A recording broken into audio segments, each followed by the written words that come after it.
Alors merci Éric Millier de nous présenter Billier et puis tes réflexions sur la réadaptation des patients dans le travail. Je vais me présenter un peu d'abord. Donc, Éric Millier, je suis le directeur médical du CPR de Billier, donc Centre de post-cure et de réhabilitation.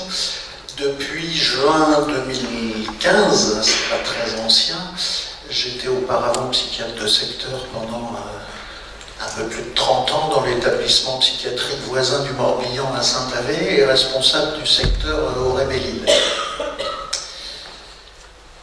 Donc je suis un peu déstabilisé par le début de cette réunion parce que ça agite beaucoup de concepts et d'idées sur lesquels qui justifieraient effectivement de très longs débats. Donc je vais essayer de rester centré sur mon propos parce que sinon effectivement on va sauter le repas et peut-être même le repas du soir, à savoir vous parler de Billier. Donc Billier est un centre de post-cure. Alors pour le situer historiquement par rapport aux propos de mon prédécesseur, ça a été créé par la Mutualité sociale agricole en 1961. Et en partie, la création a été soutenue et accompagnée dans son concept par Paul Sivadon, qui fait partie des grands noms de notre histoire. Donc le centre de Billier, c'est un centre de post-cure et de réadaptation, donc 145 lits qui, pour l'instant, aujourd'hui, sont sanitaires et où on fait du soin de réadaptation et pas de la réhabilitation, effectivement, à mon sens. Les patients qui nous arrivent proviennent pour le moment, c'est pour ça que la régionalisation, vu du point de vue de Billier, n'est pas encore assez loin,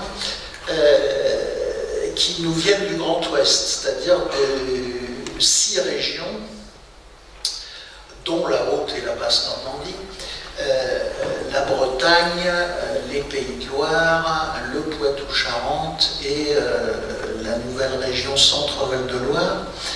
Pas l'intégralité de ces régions, mais on travaille régulièrement, pour ce qui est en tout cas des patients du régime général, avec 19 départements.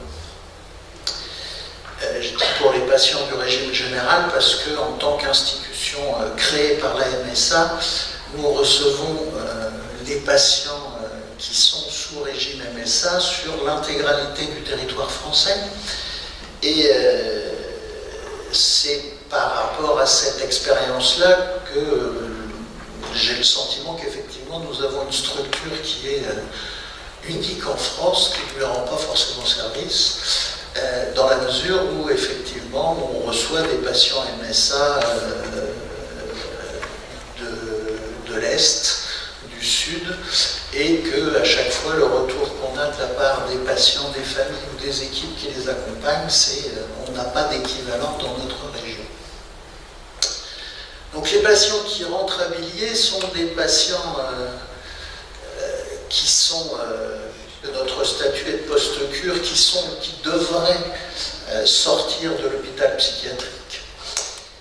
Un des reproches que nous fait l'ARS, c'est justement qu'une grande majorité de ces patients maintenant sont issus de leur domicile, puisque l'évolution de l'hospitalisation psychiatrique qu'on vient d'évoquer fait que de plus en plus les séjours sont courts et que donc les patients qui nous arrivent, même s'ils continuent souvent à être pris en charge par les secteurs de psychiatrie, soit sous forme d'hospitalisation de jour, parfois CATTP ou atelier thérapeutique, et plus rarement encore purement ambulatoire, sont considérés comme venant de leur domicile ou du domicile de leur famille. Donc c'est un des critères qui font dire à nos tutelles que nous sommes un centre de post-cure atypique, puisque les gens qui arrivent directement chez nous de l'hôpital ne représentent pas plus de 10% de nos effectifs. Donc ces patients, ils sont forcément adressés par contre par un psychiatre, puisque ce statut de post-cure psychiatrique nous oblige à avoir un dossier d'admission rédigé par un psychiatre. Il arrive qu'un médecin généraliste fasse une demande d'admission, auquel cas on lui demande de se mettre en lien avec le psychiatre le plus proche pour que notre dossier soit conforme. Les patients qui rentrent à Villiers sont des patients dont l'objectif est le travail. Alors, je ne sais pas si le travail est la santé psychique, j'aurais même tendance à penser le contraire, et que ça a tendance, pour beaucoup en tout cas, dans la réalité du travail aujourd'hui, à rendre fou. Mais ce qui est important pour le patient qui vient à Villiers, c'est pas tellement le travail en tant que tel, c'est la valeur travail, bien sûr. Et effectivement, le statut que ça peut procurer et l'image que ça va renvoyer. Donc ces patients, alors à Villiers, on est toujours en grosse difficulté. Quand on parle avec l'ARS, on parle de patients, et quand on parle avec les patients, on parle de stagiaires. Hein. Donc ne vous étonnez pas si on utilise alternativement les deux appellations. Ces patients donc, qui nous arrivent de structures de psychiatrie générale ont pour ambition de travailler. Le séjour à Villiers ne va pas forcément tous les conduire au travail, loin de là. On a environ, après l'admission, 50% des patients qui partent dans les 6 premiers mois. Alors qu'on peut qualifier d'échec ou pas, en ce qui me concerne, je pense que ce n'est pas des échecs, ce sont des étapes importantes justement dans le parcours du patient psychotique qui, pour une grande partie, va réaliser pendant ces 6 premiers mois que son handicap ne lui permet pas, en tout cas à l'heure actuelle, de s'insérer professionnellement. Les patients qui viennent chez nous viennent pour travailler, et là, il est très clair dans leur esprit et dans le nôtre qu'on parle bien de travail salarié et d'inscription dans du travail salarié. Une des missions de notre établissement va justement être de conduire ces patients à réaliser que le travail salarié, dans ce qu'il a de plus concret, c'est pas forcément une partie de plaisir, et un certain nombre vont abandonner leur projet professionnel pendant leur séjour, et notre travail consiste également à les accompagner dans le travail de deuil nécessaire de ce projet professionnel. Alors, travail de deuil quelquefois définitif et quelquefois temporaire, avec des gens qui vont pouvoir faire 2-3 séjours à Villiers à quelques années de distance souvent, en travaillant sur un certain nombre d'autres aspects en fonction des résultats de leur premier séjour. Donc la population accueillie, on peut la définir comme étant une population qui a effectivement une maladie mentale et pas un simple trouble psychique, il faut aussi être clair sur le sujet, un handicap psychique important. Tous les patients qui arrivent à Villiers sont reconnus handicapés au moins à 50% avec inaptitude au travail. Il faut également qu'ils soient, ça fait beaucoup, je vous préviens, stabilisés, conscients de leurs troubles, coopérants aux soins. Donc vous voyez que l'entonnoir se rétrécit quand même de façon importante, ce qui justifie effectivement que sur un secteur de psychiatrie générale, on ne va pas envoyer 5 patients à Villiers par an, hein, très loin de là. Et ce qui justifie effectivement pour défendre notre plateau technique que nous poursuivions le combat pour un recrutement interrégional.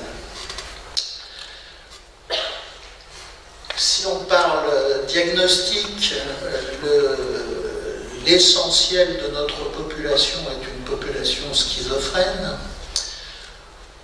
Les chiffres parlent de 75% de schizophrénie, à quoi il faut associer 10 ou 11% de troubles envahissants du développement, et tout un tas de troubles graves de la personnalité qui sont quand même pour une grande majorité dans le spectre de la schizophrénie.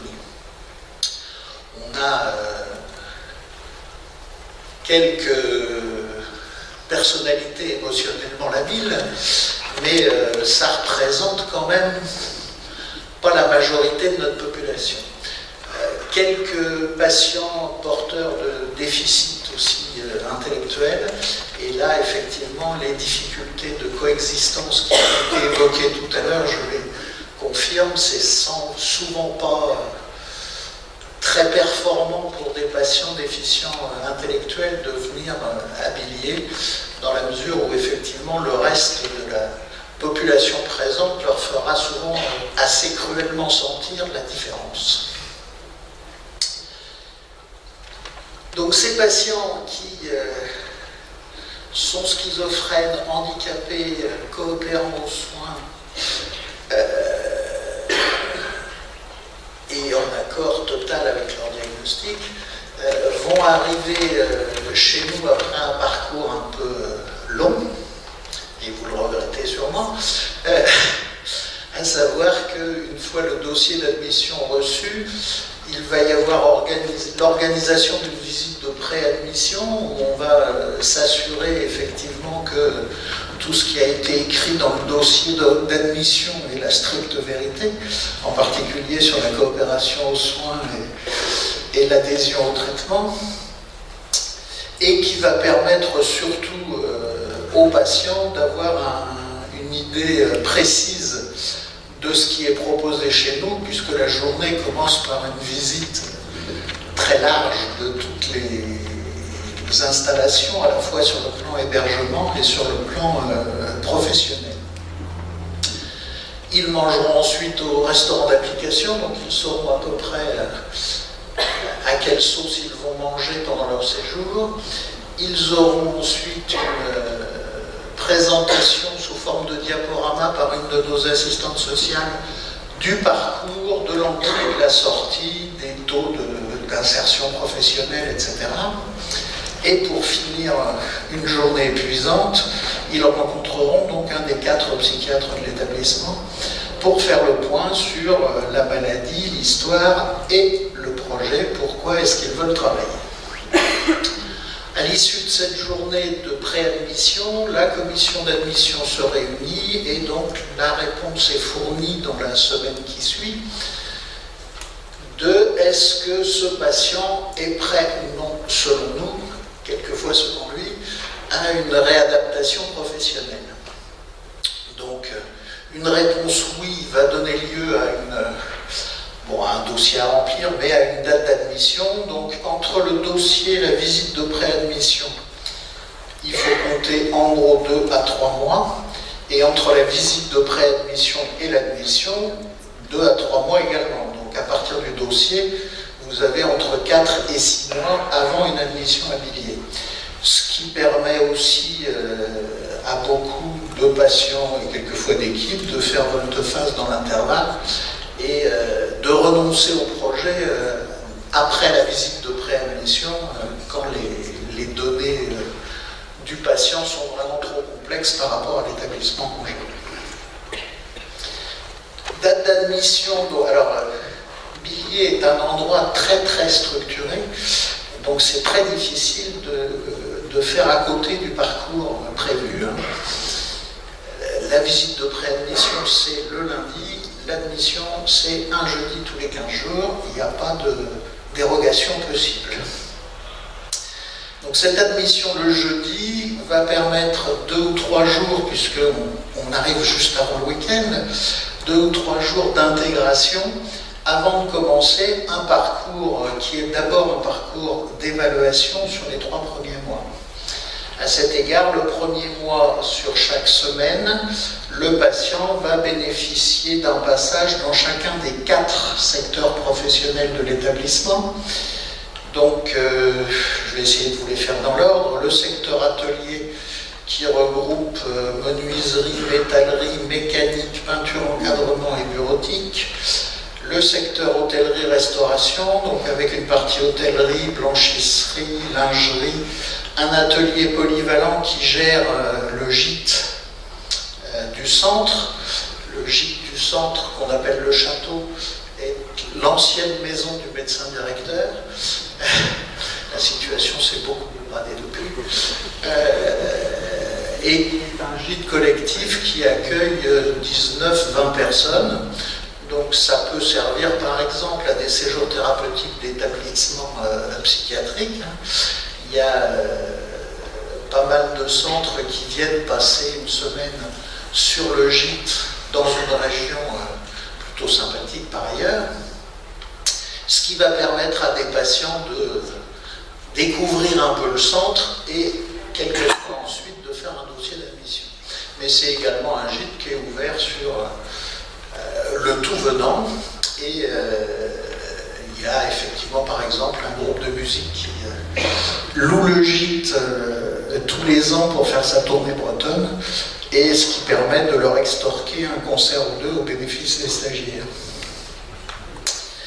Donc ces patients vont rentrer, alors oui j'étais dans l'hôtellerie-restauration, donc sur la partie, ça c'était la partie hôtellerie, sur la partie restauration, donc le service gère à la fois le self des patients, donc les 145 patients sont pris en charge par le self de l'établissement géré par les stagiaires. Un restaurant d'application donc ouvert à la fois sur les professionnels de l'établissement, mais aussi sur, ça sert un peu de restaurant ouvrier dans le secteur, donc avec des gens de l'extérieur. Et donc la cuisine qui dessert ces deux secteurs, et où il y a effectivement quelques stagiaires également d'intégrer.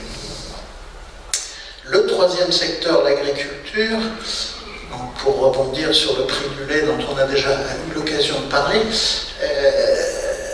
qui effectivement est un secteur avicole de début de parcours, donc avec poule pondeuse et ramassage des œufs, poule à viande et un abattage local, ce qui, si vous avez des patients qui veulent venir chez nous parce qu'ils aiment les animaux, prévenez-les quand même, c'est un peu difficile à gérer pour certains. Vache laitière, vache à viande, et un atelier qualifié de grande culture, donc qui intéresse souvent pas mal les garçons parce qu'il est doté de très grosses machines agricoles.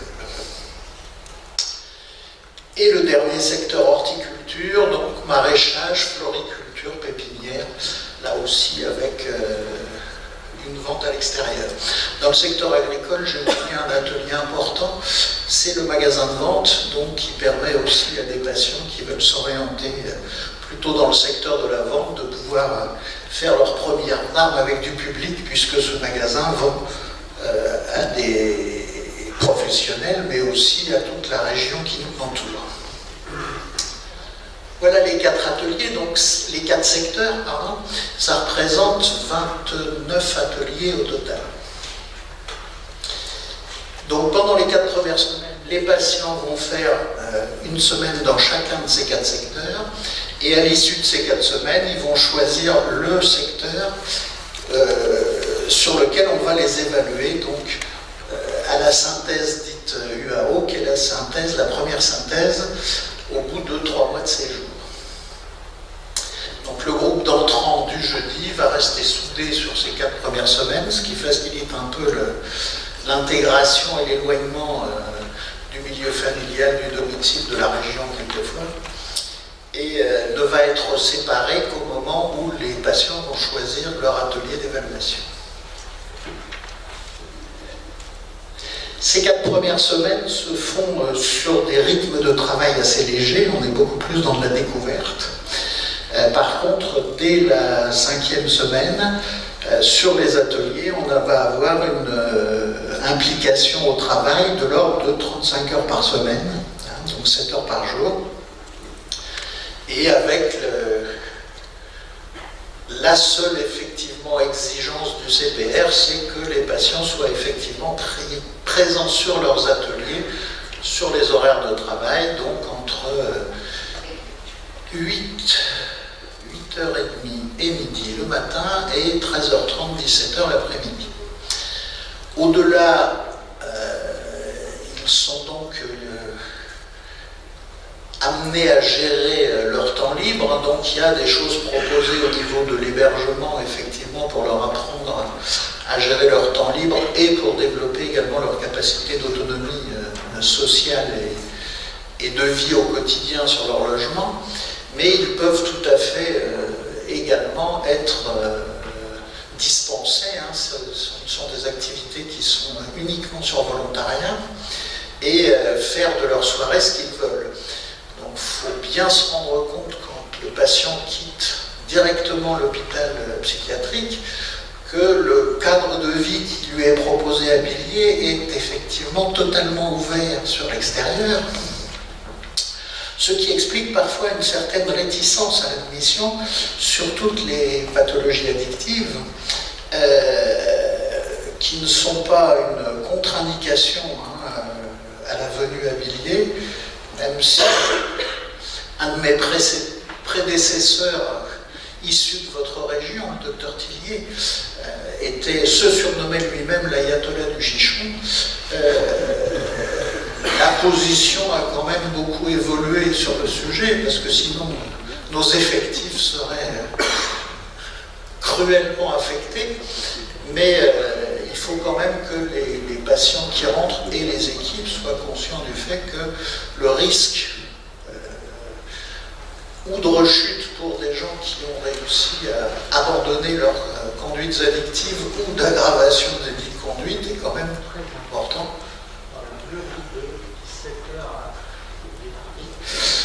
De 17h à 8h30 le lendemain, les patients peuvent faire à peu près ce qu'ils souhaitent, ce qui inclut effectivement le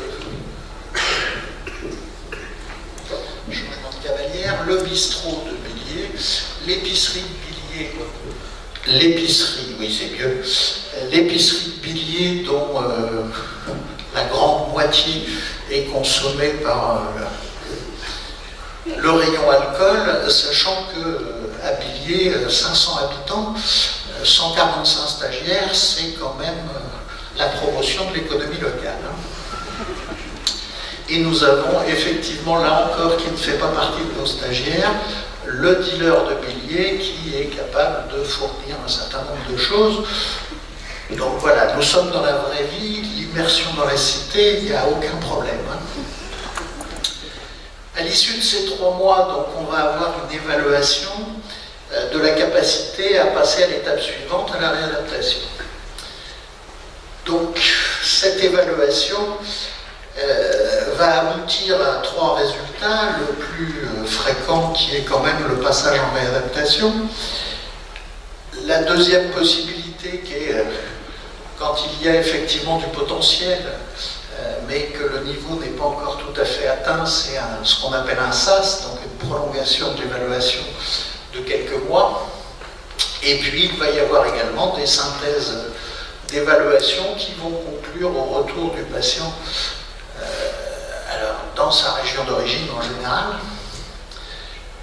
parce que effectivement le projet professionnel n'est pas adapté. Je disais tout à l'heure qu'on avait en gros 50% de départ dans les 6 premiers mois. Ce sont quelquefois des décisions de synthèse. La plupart du temps, c'est une demande du patient lui-même qui met un terme à son projet professionnel ou parfois qui estime que ses capacités dans le cadre de Billiers vont lui permettre de poursuivre un projet professionnel en milieu ordinaire directement depuis chez lui. C'est en général, pour les retours qu'on peut en avoir, pas très performant dans ces cas-là. Donc, une fois intégré au cycle de réadaptation, Le séjour va être scandé de synthèses tous les 3 mois. Synthèses qui vont permettre d'une fois sur l'autre de faire le point déjà sur les progrès, mais aussi de fixer les nouveaux objectifs pour les 3 mois qui suivent. Donc à ces objectifs vont pouvoir s'associer des objectifs en termes d'autonomie sociale, puisque nous disposons également, ce qui est le deuxième motif d'admission après le travail, d'une auto-école intégrée. Donc à partir de la réadaptation, les stagiaires vont avoir la possibilité d'accéder à cette formation conduite.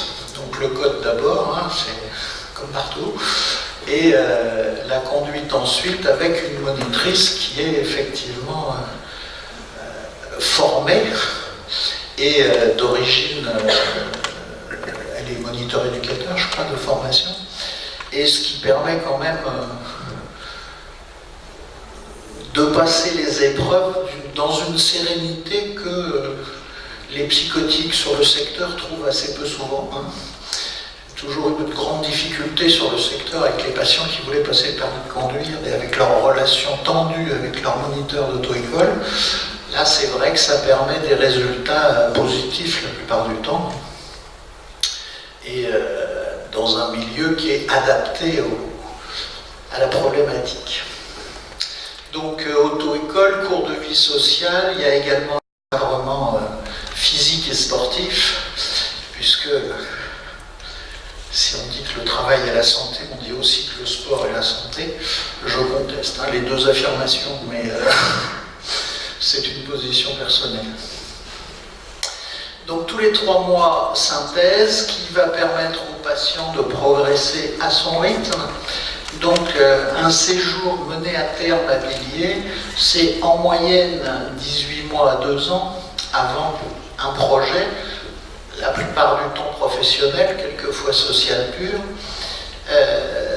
mais qui peut aller jusqu'à 4 ans et demi, voire 5 ans, hein, quand la progression du stagiaire l'exige. Donc ces sorties, je parle bien des sorties au terme d'un parcours complet. Hein. J'ai exclu les 50% qui nous quittaient de façon un peu prématurée. Les patients qui vont jusqu'au bout du parcours, donc 18 mois à 2 ans, grosso modo sur une année, on a 110 entrées. Donc 110 sorties également. Hein. Si on se concentre uniquement sur ceux qui ont une insertion professionnelle et qui vont au bout du parcours, alors pas qu'une insertion professionnelle, on a en gros 35 admissions années vers des ESAT, 5 à 6 orientations vers des CRP pour des formations qualifiantes et 1-2 sorties années vers le milieu ordinaire. À ça, il faut ajouter une douzaine de sorties vers un projet social uniquement, après un travail de deuil du projet professionnel, qui se fait en général, le projet social, en lien avec le secteur de psychiatrie d'origine le plus souvent, pas toujours, parce que un des reproches de notre côté interrégional, c'est qu'il y a quand même beaucoup de patients issus des autres régions qui apprécient l'environnement morbihanais et qui s'installent dans la région après, ce qui gonfle un peu les fils actifs de nos camarades du secteur voisin.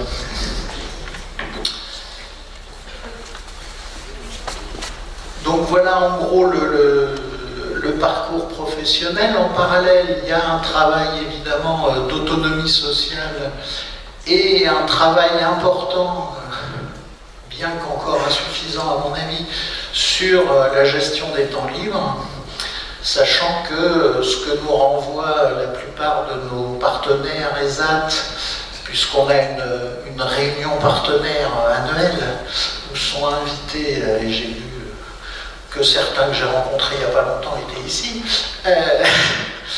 nous avons donc cette journée où les ESAT nous renvoient souvent que la qualité professionnelle n'est pas à mettre en doute. Par contre, ce qui est très compliqué, c'est effectivement la gestion des soirées et des week-ends, et entre autres avec les problématiques addictives que j'évoquais. Donc il y a un parcours autonomie sociale en parallèle. Donc les patients, les 3 premiers mois, vont être dans un bâtiment spécifique, qui est le bâtiment des évalués, donc où il y a 42 places. Ce sont 2 bâtiments qui ont 5 ou 6 ans, hein, ils sont neufs et encore en bon état, et en partie responsables de nos aléas financiers.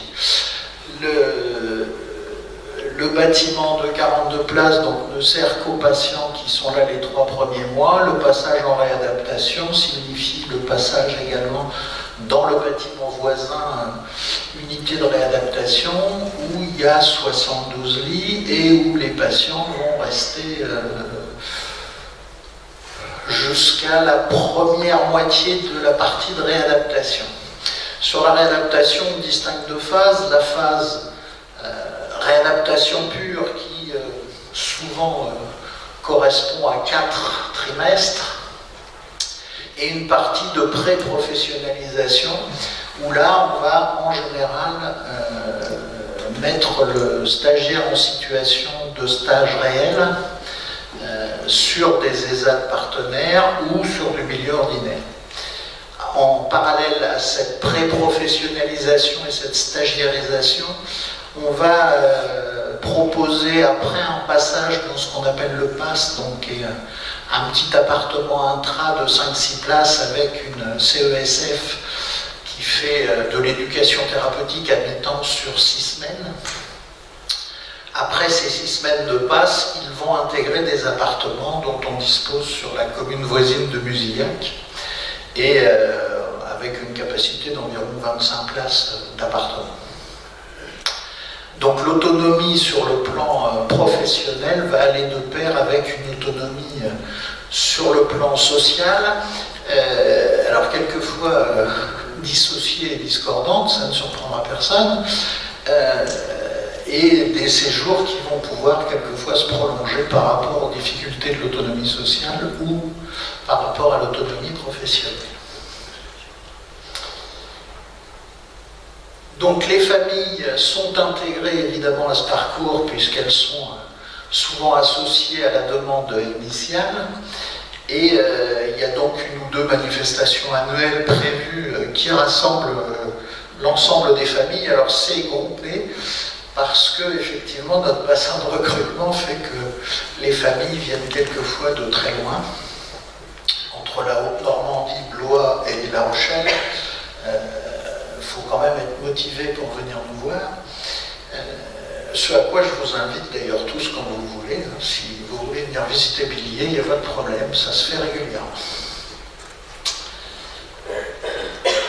Donc à ces journées famille en général, nous invitons, donc il y a un petit film que je ne vous ai pas amené parce que je le connais par cœur moi, qui s'appelle L'après-Billiers et qui a donc mis en scène un certain nombre d'anciens stagiaires qui témoignent de ce qu'ils sont devenus après Billiers. Et dans cette journée famille, donc 1 fois par an, on invite en général 12 d'anciens stagiaires. 12 parce que l'affluence fait qu'on fait ça sur 2 lieux, donc il y a 6 ou 7 stagiaires sur chaque lieu qui témoignent de ce qu'ils sont devenus depuis leur sortie et de leur niveau d'insertion professionnelle ou sociale, puisque ça peut être les deux éventualités.